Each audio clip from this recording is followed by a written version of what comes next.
Assalamualaikum warahmatullahi wabarakatuh. Alhamdulillahirabbil alamin wa bihi nasta'inu ala umuri dunya waddin wa ala alihi washabihi ajmain. Alhamdulillah dalam minggu kali ini kami dari kelompok 3 yang terdiri dari saya sendiri Farida Alawiyah, kemudian ada Yadi Nur Yadin, ada Fauji Rahman, ada Indah Nur Fatimah, ada juga Ana Siti Nur Hasanah, diberikan kesempatan untuk menyampaikan materi bab 9 mengenai pernikahan membangun keluarga dalam Islam. Nah, selebihnya untuk materinya sendiri akan rekan-rekan saya sampaikan. Kepadanya dipersilakan. Assalamualaikum warahmatullahi wabarakatuh. Perkenalkan, nama saya Muhammad Fauji Rahman. Pada kesempatan kali ini saya akan memaparkan materi mengenai definisi pernikahan. Pernikahan atau perkawinan secara etimologi berasal dari bahasa Arab, yaitu kata al-nikah yang bermaksud al-wati, dalam kurung bersetubuh, al-damu wa al-dahwal, berkumpul atau memasukkan, dan al-akad atau perjanjian.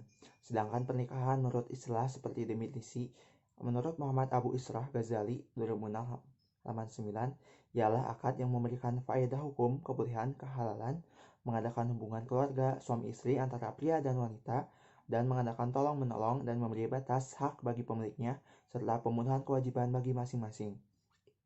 Pengertian perkawinan dalam Undang-Undang Nomor 1 Tahun 1974 tentang perkawinan, Bab 1, Pasal 1 berbunyi, perkawinan ialah ikatan lahir batin antara seorang pria dengan seorang wanita sebagai suami istri dengan tujuan membentuk sebuah keluarga atau rumah tangga yang bahagia dan kekal abadi berdasarkan ketuhanan yang Maha Esa. Berdasarkan beberapa pendapat di atas, dapat disimpulkan bahwa perkawinan adalah ikatan lahir batin antara seorang pria dengan seorang wanita sebagai suami istri dengan tujuan membentuk keluarga rumah tangga yang sakinah, penuh mawadah dan rahmat. Sebagai bentuk ibadah kepada Tuhan Yang Maha Esa dan dibutuhkan persiapan fisik dan mental untuk melaksanakannya. Sehingga dalam hal ini Undang-Undang Perkawinan Nomor 1 Tahun 1974 pada pasal 2 ayat 1 menyatakan bahwa suatu perkawinan dapat dinyatakan sah apabila dilakukan menurut hukum masing-masing agama dan kepercayaan pasangan yang melakukan pernikahan.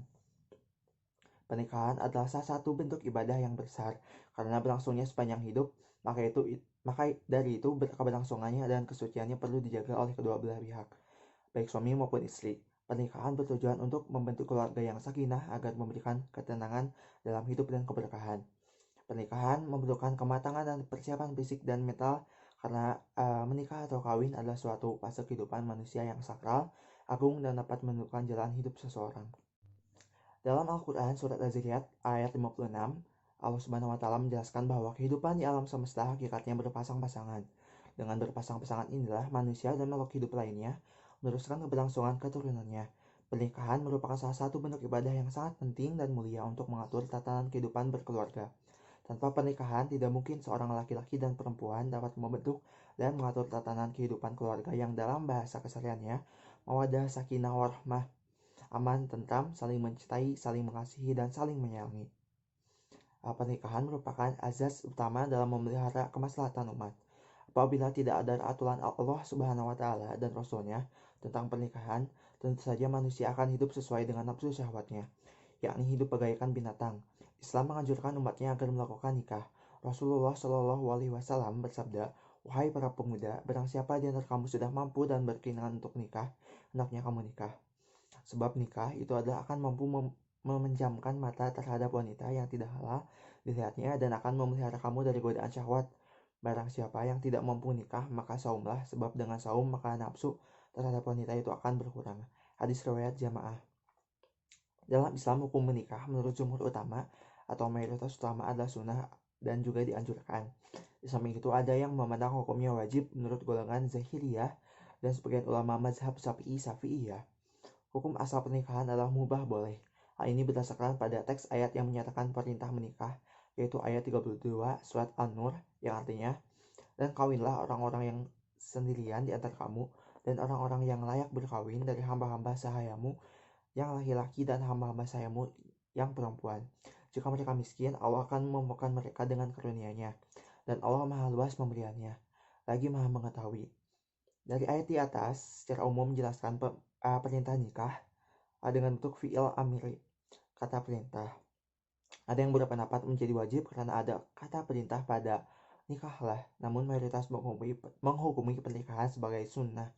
Meskipun hukum asal menikah adalah sunnah, dalam Islam menurut ulama ahli fikih, fuqaha, hukum menikah bisa berubah tergantung kondisi seseorang yang dialaminya. Hukum bisa mubah, sunnah, makruh, wajib, bahkan bisa haram. Untuk yang pertama ada wajib ya. Menikah wajib hukumnya bagi seseorang yang memiliki kemampuan untuk menikah, memenuhi kewajiban sebagai suami dan istri, dan kondisi syahwat yang besar, sedangkan ia tidak bisa mengendalikannya, dan khawatir ia akan terjerumus pada zina dan kemaksiatan. Pernikahan menjadi hukumnya wajib agar terhindar dari kemaksiatan dan terjaga kehormatannya. Nah, untuk yang selanjutnya atau yang kedua ada hukumnya sunnah. Nikah sunnah hukumnya bagi seseorang yang memiliki hasrat untuk menikah, namun ia tidak dikhawatirkan terjerumus pada perzinahan. Meskipun demikian, menikah lebih utama baginya daripada ia melakukan ibadah-ibadah sunnah lainnya. Ini adalah pendapat jumhur ulama karena menikah merupakan penyempurna setengah agama. Rasulullah Shallallahu Alaihi Wasallam bersabda, jika seorang hamba telah menikah, maka sungguh ia telah menyempurnakan setengah dari agamanya. Hendaklah ia bertakwa kepada Allah dalam menjaga sisanya. Hadis riwayat Tabrani. Di tengah masyarakat sering ada ungkapan menikah adalah sunnah Nabi. Hal ini benar adanya. Namun jika kata sunnah dikaitkan dengan Nabi Muhammad, konteksnya menjadi sunnah dalam pengertian jalan hidup, cara bersikap dan berpikir yang Rasulullah lakukan. Seperti contoh Nabi Muhammad menikah dengan dan memiliki keturunan. Bukan sunnah dalam konteks hukum fikih bahwa sunnah adalah perkara yang dianjurkan dan tidak berdosa jika ditinggalkan. Yang selanjutnya atau yang ketiga adalah hukum yang mubah. Hukum mubah dijatuhkan kepada seseorang yang memiliki kemampuan melakukan pernikahan dan memenuhi kewajiban sebagai seorang istri atau suami, namun tidak memiliki dorongan syahwat yang mendesak dan tidak khawatir jatuh pada perzinahan. Dengan kata lain, hukum mubah ini terjadi bagi seseorang yang memiliki faktor pendorong dan penghambatnya sama kuat. Dia memiliki kemampuan tetapi belum memiliki keinginan yang kuat untuk menikah. Yang selanjutnya atau yang keempat ada hukum makruh. Hukum menikah menjadi makruh jika seseorang memiliki kemampuan untuk menikah, memiliki kemampuan menahan diri untuk tidak melakukan maksiatan atau perzinahan, bisa menahan syahwatnya, tetapi ia tidak memiliki keinginan untuk melaksanakan kewajiban dirinya kepada pasangan menafkahi istri bagi laki-laki atau melayani suami bagi perempuan. Nah, yang kelima ada haram. Hukum pernikahan menjadi haram apabila seseorang tidak mempunyai keinginan dan tidak mempunyai kemampuan serta bertanggung jawab atas kewajiban dirinya kepada pasangan dalam rumah tangga. Sehingga apabila terjadi pernikahan, maka dirinya dan pasangannya akan hidup terlantar dan hidup tidak bisa membangun rumah tangga yang sakinah. Larangan atau pengharaman ini bersumber dari Quran surat Al-Baqarah ayat 195 yang menyatakan bahwa kita tidak boleh menjatuhkan diri pada kebinasaan. Sekian materi yang bisa saya dapat sampaikan.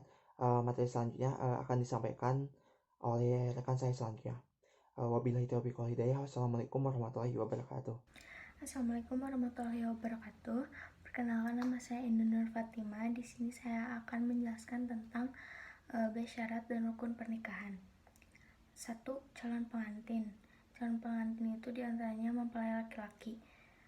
Syarat-syaratnya adalah 1. Beragama Islam, balik, laki-laki atau bukan banci dan belum tahu jelas bahwa ia laki-laki.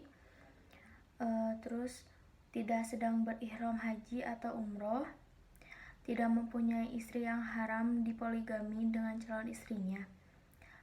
Kedua, mempelai perempuan. Syarat-syaratnya adalah beragama Islam atau ahli kitab, bukan mahramnya, baik mahram nasyab, rodaah atau susuan, atau musaharoh perkawinan. Terus tidak bersuami atau dalam iddah orang lain, belum pernah dili'an atau dituduh berbuat zina oleh calon suaminya. Kedua, wali atau mempelai perempuan. Wali adalah orang yang memiliki hak secara syara untuk menikahkan calon mempelai perempuan kepada calon mempelai laki-laki. Adapun syarat-syarat seorang wali adalah beragama Islam, balik, berakal sehat, merdeka, adil, dan tidak dalam perjalanan ihram. Adapun urusan wali nasyab, diantaranya adalah saudara laki-laki kandung sebapak seibu, saudara laki-laki sebapak lain ibu, dan keponakan laki-laki dari saudara laki-laki kandung. 3. Saksi 2 orang. Saksi adalah 2 orang yang menyaksikan secara langsung proses akad pernikahan. Syarat-syaratnya adalah beragama Islam, baligh, merdeka, adil, tidak dalam perjalanan haji atau umroh. Terus keempat, akad nikah. Akad nikah dapat diartikan sebagai perjanjian atau ikatan dalam pernikahan. Pernikahan wajib dilakukan dengan ijab dan qabul dengan lisan. Bagi tunawicara bisa dilakukan dengan isyarat yang dipahami. Untuk terjadinya sebuah ikatan atau akad, maka sebuah pernikahan harus memenuhi syarat-syaratnya, yaitu 1. Kedua orang yang melakukan akad harus sudah baligh. 2. Antara ijab dan qabul tidak dapat dipisah dengan perkataan atau perbuatan yang memalingkan dari ijab dan qabul, yakni pada tempat dan waktu yang sama. 3. Antara ijab dan qabul harus satu tujuan, tidak boleh bertolak belakang, melainkan harus sesuai dalam jenis kata-katanya, sama objek hukumnya dan sama materi akadnya. 4. Masing-masing yang melakukan akad dapat mendengarkan sebagian apa yang diucapkan oleh orang lain. 5. Calon mempelai wanita harus disebut dalam ijab dan qabul baik dengan nama terangnya maupun dengan hadlomir. Selanjutnya mahar. Mahar disebut juga nihlah atau syadak, merupakan rukun pernikahan, namun sebagian ulama menganggap mahar sebagai syarat bagi sahnya nikah. Allah Subhanahu wa Ta'ala berfirman, berikanlah kepada perempuan-perempuan itu mas kawin mereka sebagai pemberian. Quran Surat An-Nisa ayat 4. Mahar adalah pemberian pihak laki-laki kepada perempuan saat pernikahan. Jumlah dan jenis mahar tidak ditentukan dalam Islam, tetapi disesuaikan dengan kemampuan laki-laki. Perempuan-perempuan yang termasuk muhrim dari seorang laki-laki adalah 1. Haram dinikahi karena keturunan. Contohnya ibu, nenek, dan seterusnya ke atas. Lalu anak perempuan, cucu perempuan, dan seterusnya ke bawah. 2. Haram dinikahi karena satu susuan, diantaranya seorang perempuan yang menyusui dan saudara perempuan yang sesusuan. 3. Haram dinikahi karena hubungan pernikahan, diantaranya ibu mertua dan anak perempuan dari istri kita atau anak tiri. 4. Haram dinikahi sebab memadu dua perempuan yang bersaudara kandung, yaitu kakak dan adik. Assalamualaikum warahmatullahi wabarakatuh. Perkenalkan, nama saya Ana Siti Nur Hasanah. Di sini saya selanjutnya akan menerangkan tentang tujuan pernikahan. Pernikahan sebagai bagian fase kehidupan manusia yang penting memiliki banyak tujuan yang bisa diraih oleh manusia. Tujuan ini bisa ditinjau dari berbagai aspek biologis, psikologis, sosial, dan hukum.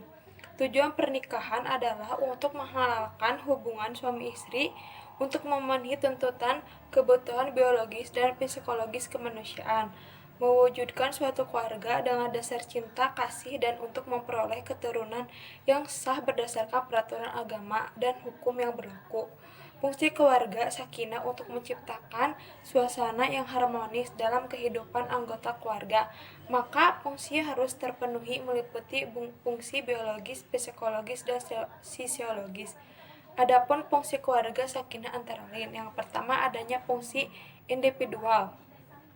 Yang ke-1 yaitu meningkatkan derajat kemanusiaan dan ibadah keluarga berfungsi sebagai sarana untuk meningkatkan derajat kemanusiaan dan untuk memelihara diri dari perbuatan keji dan mungkar.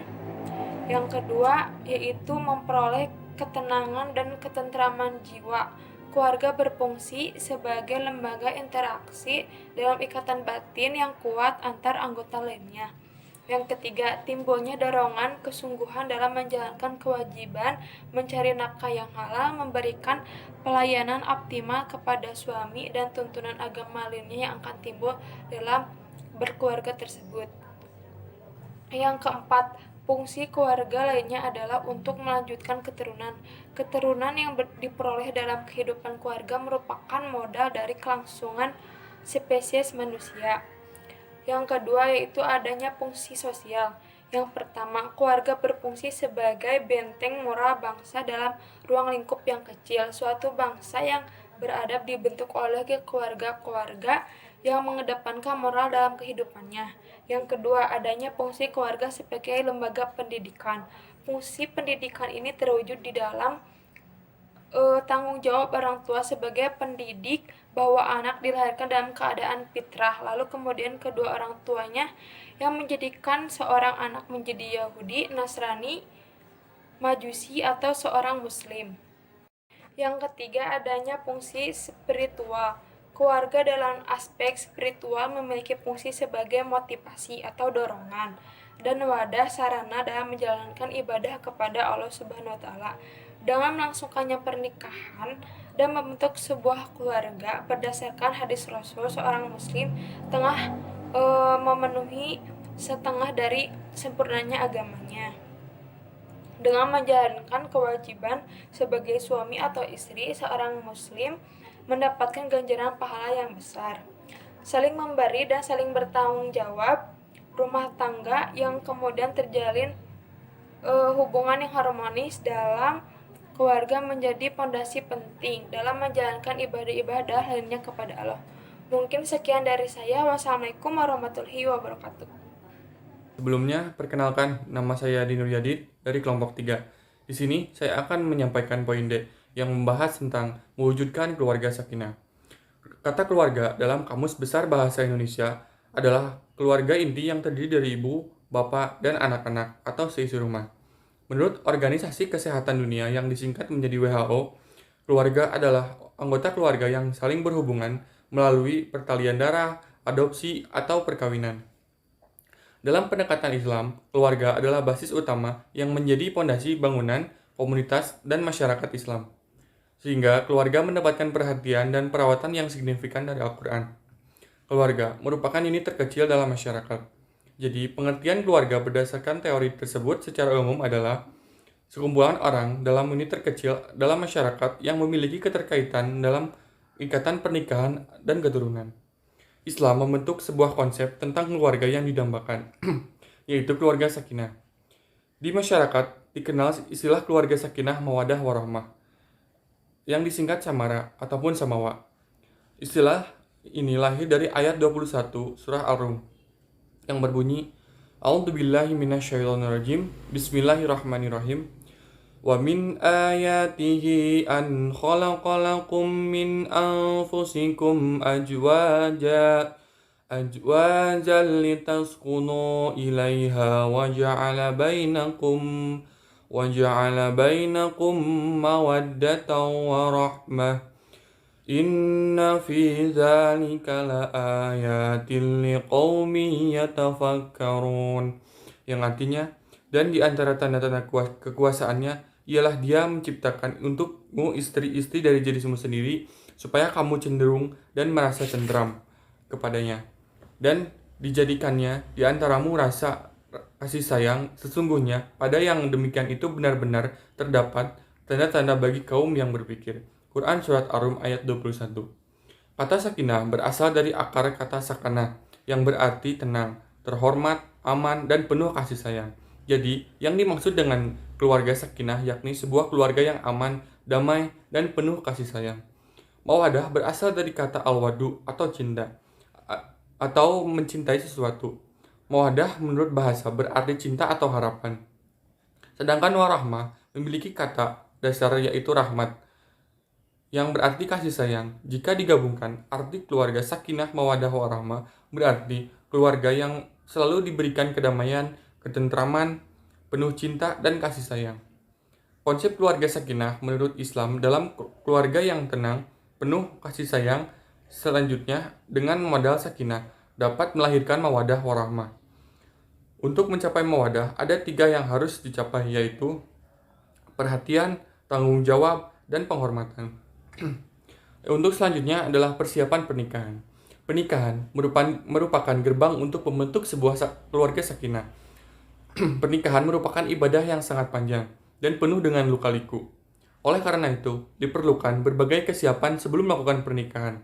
Langkah awal untuk proses pernikahan adalah mencari pasangan atau calon untuk dinikahi.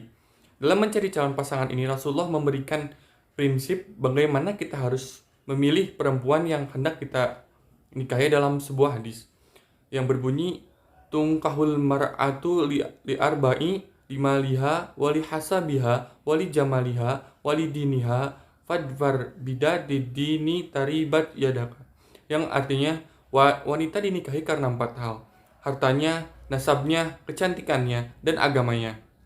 Pilihlah yang memiliki agama, maka kalian akan beruntung. Hadis riwayat Bukhari.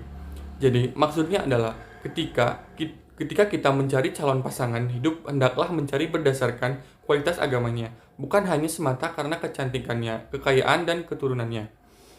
Sebelum melakukan proses akad, dianjurkan melakukan hitbah atau meminang. Hitbah atau meminang adalah menyatakan permintaan untuk menikah dari seorang laki-laki kepada perempuan yang dikehendakinya, atau sebaliknya dari perempuan kepada laki-laki melalui seorang perantara yang dipercayainya. Sebelum melaksanakan proses pernikahan, hendaknya masing-masing mempersiapkan diri untuk masuk ke dalam jenjang pernikahan. Adapun persiapan pernikahan meliputi sebagai berikut. Yang pertama adalah persiapan ilmu. Persiapan yang paling penting dari sebuah pernikahan adalah pengetahuan tujuan pernikahan dalam Islam. Di antara tujuan pernikahan dalam Islam adalah mendapatkan banyak pahala melalui aktivitas berumah tangga, menjauhkan diri dan keluarga dari api neraka, dan akhirnya berusaha meraih kebahagiaan di dunia dan akhirat. Yang kedua adalah persiapan mental atau psikologis menghadapi pernikahan. Mempersiapkan diri untuk berlapang dada menghadapi segala kekurangan pasangan adalah hal yang mutlak dan diperlukan. Persiapan ruqyah atau spiritual. Menikah itu ibadah. Oleh karena itu, seluruh proses yang dilalui dalam pernikahan itu harus dengan nuansa ibadah. Yang keempat adalah persiapan fisik. Hal yang tidak kalah penting dalam mempersiapkan tubuh kita untuk memasuki dunia pernikahan, mengetahui alat-alat reproduksi wanita dan cara kerjanya sangat penting bagi kita. Memeriksa kesehatan alat-alat reproduksi juga penting agar terhindar dari hal-hal yang tidak diinginkan setelah menikah. Yang terakhir adalah persiapan ekonomi atau harta. Pernikahan merupakan peristiwa yang besar dalam hidup seorang, sehingga dalam prosesnya diperlukan biaya yang cukup.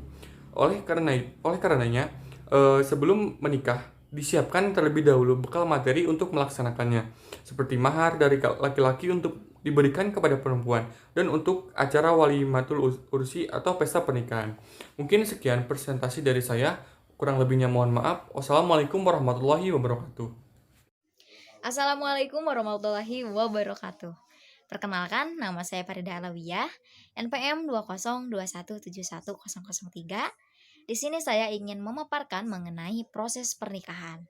Nah, setelah terpenuhinya syarat dan rukun nikah, maka tahap yang selanjutnya yang harus dilakukan oleh si calon pengantin ini yaitu mendaftarkan diri ke kantor KUA. Nah, mungkin akan ada beberapa persyaratan yang memang harus dipenuhi oleh si calon pengantin tersebut. Apa sih tujuannya pernikahan harus didaftarkan ke KUA? Nah, agar si pernikahan ini tercatat oleh catatan sipil dan diakui sah oleh negara. Kemudian akan dilakukan akad pernikahan dan nanti kontribusinya dari kantor KUA sendiri, yaitu sebagai bukti akan diberikannya buku nikah kepada si pasangan tersebut. Nah, setelah melakukan akad pernikahan, maka disunahkan melakukan walimah al-urs, yaitu sebuah pesta pernikahan atau pesta keluarga. Tujuannya untuk apa sih? Nah, tujuannya walimah al-urs ini untuk memberikan kabar bahwa telah dilakukannya akad pernikahan antara si A dan si B, agar tidak menimbulkan suatu fitnah di masyarakat. Nah, biasanya si walimah al-urs ini atau yang kita kenal dengan resepsi dilakukan secara berdasarkan adat istiadat yang memang ada di lingkungan setempat. Asalkan jangan sampai bertentangan dengan syariat Islam seperti itu. Nah, Islam melarang bahwa tidak usah bermegah-megahan dalam melaksanakan walimah al-urs atau resepsi, karena ditakutkannya ada kecemburuan sosial atau juga adanya kemubaziran harta seperti itu. Selanjutnya saya akan memaparkan mengenai membangun keluarga. Nah, setelah dilakukannya akad pernikahan, maka akan terbentuklah suatu lembaga keluarga, di mana lembaga keluarga ini terdiri dari suami dan istri.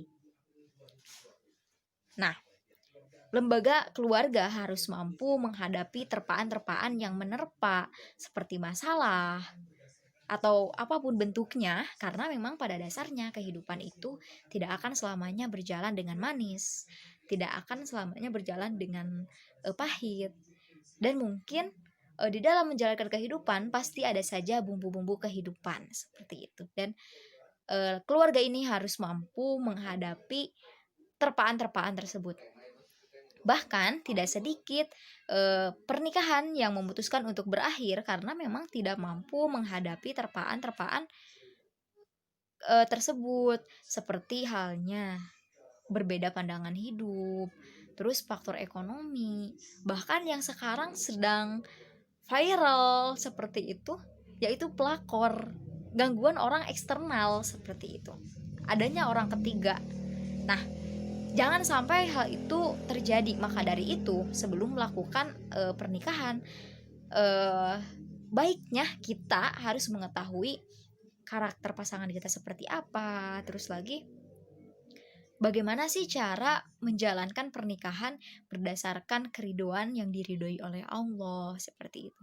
Bahkan tidak hanya itu, kita juga harus mengetahui tujuan-tujuan dilakukannya pernikahan. Nah, adapun menurut Abdurrahman An-Nahlawi, tujuan pernikahan yang pertama, mendirikan syariat Allah dalam segala permasalahan keluarga. Nah, yang kedua, mewujudkan ketentraman dan ketenangan. Yang ketiga, mewujudkan sunnah Rasulullah SAW. Keempat, memenuhi kebutuhan kasih sayang kepada anak-anak. Dan kelima, menjaga fitrah agar tidak menyimpang dari jalan yang salah. Nah, jadi semua tujuan keluarga ini harus mampu menjadi pondasi, harus menjadi penentu arah kehidupan bagi keluarganya agar bisa terwujud suatu pernikahan yang diridhoi oleh Allah Subhanahu wa taala. Seperti itu. Dalam mewujudkan suatu tujuan pernikahan, yang pertama harus memiliki ilmu. Jadi si pasangan ini harus memiliki ilmu pengetahuan mengenai hak dan kewajiban yang memang harus dimiliki setiap individunya, seperti itu. Agar ketika nanti menjalin rumah tangga tidak terjadi ketimpangan-ketimpangan yang memang tidak terduga. Nah, yang kedua yaitu harus mengenal dan memahami. Nah, alangkah baiknya sebelum kita melakukan akad pernikahan, kita harus bisa mengenal lebih jauh terlebih dahulu mengenai karakter, terus kekurangan dan kelebihan yang memang dimiliki oleh pasangan kita sendiri. Nah, yang ketiga yaitu memiliki kepercayaan, karena kepercayaan ini merupakan sebuah modal atau pondasi dasar yang memang harus dimiliki ketika adanya sebuah hubungan seperti itu. Nah, ketika kepercayaan rusak, maka akan sulit untuk diperbaiki. Kita ibaratkan seperti gelas, di mana gelas ini merupakan sebuah kepercayaan, terus kepercayaan ini rusak dan gelas ini pecah. Sebagaimanapun ingin memperbaikinya, walaupun memang bisa diperbaiki, percayalah tidak akan sempurna dalam memperbaikinya. Sekuat apapun kita memperbaiki kepercayaan, memperbaiki si gelas yang pecah itu, walaupun memang bisa diperbaiki, tetapi saya yakin kepercayaan itu tidak akan kembali sempurna. Nah, kemudian yang keempat yaitu komunikasi yang baik dan keterbukaan, di mana komunikasi merupakan suatu jembatan ketika kita mempunyai masalah. Apa jalan keluarnya? Dengan cara berkomunikasi.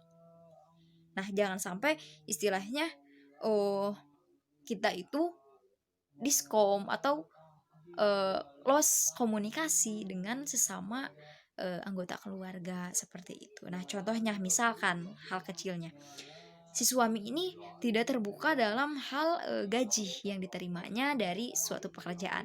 Nah, mungkin hal itu akan membawa dampak masalah untuk istrinya karena memang si suami ini tidak terbuka terhadap gaji yang ia terima dari perusahaan, sedangkan hakikatnya suami istri itu harus terbuka, harus saling mengetahui seperti itu. Nah, kemudian selain itu juga, selain berkomunikasi untuk merekatkan tali kekeluargaan ini, usahakan sesibuk apapun kita tetap harus ada family time seperti itu.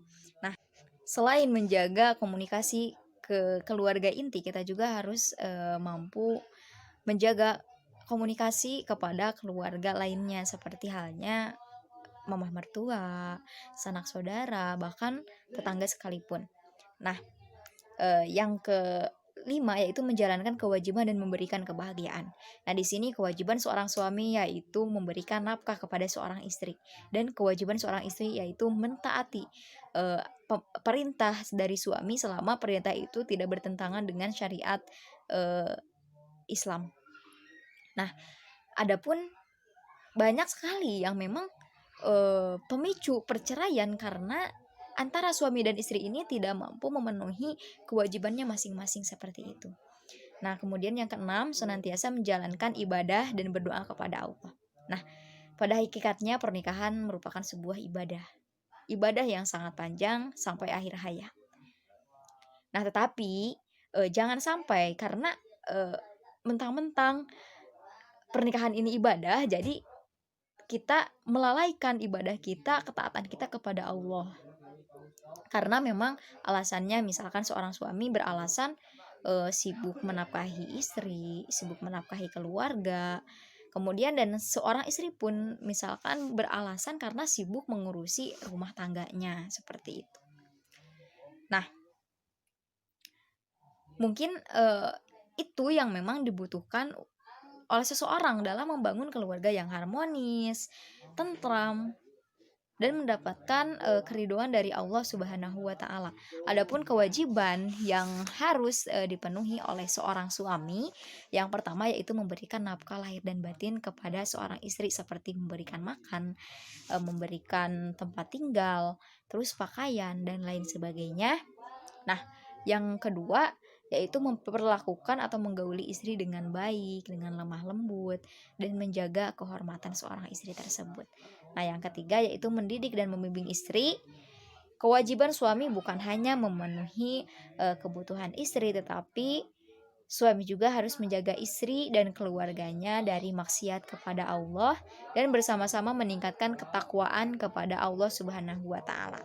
Nah, adapun kewajiban seorang istri yaitu mentaati suami selama perintah suami itu tidak berlawanan dengan perintah Allah dan Rasul. Nah, yang kedua, menjaga kehormatan keluarga baik mengenai harta maupun dirinya. Nah, seorang istri akan ditanya pertanggungjawaban terhadap haknya di dalam rumah. Yang ketiga, selalu menyenangkan suami maupun mau dari kelakuan ataupun penampilan, karena hakikatnya yang paling berhak atas diri seorang istri yaitu ya suami. Mungkin hanya itu saja yang dapat saya sampaikan, kurang lebihnya mohon dimaafkan. Wabillahi taufiq wal hidayah. Wassalamualaikum warahmatullahi wabarakatuh. Alhamdulillahirabbil alamin, bahwasanya seluruh materi sudah tersampaikan. Demikianlah presentasi kali ini. Kurang dan lebihnya mohon dimaafkan karena kesempurnaan hanyalah milik Allah. Dari kami kelompok 3 pamit undur diri. Jika ada sumur di ladang, bolehlah kita menumpang mandi. Jika ada umur yang panjang, bolehlah kita berjumpa lagi. Wabillahi taufiq wal hidayah. Wassalamualaikum warahmatullahi wabarakatuh.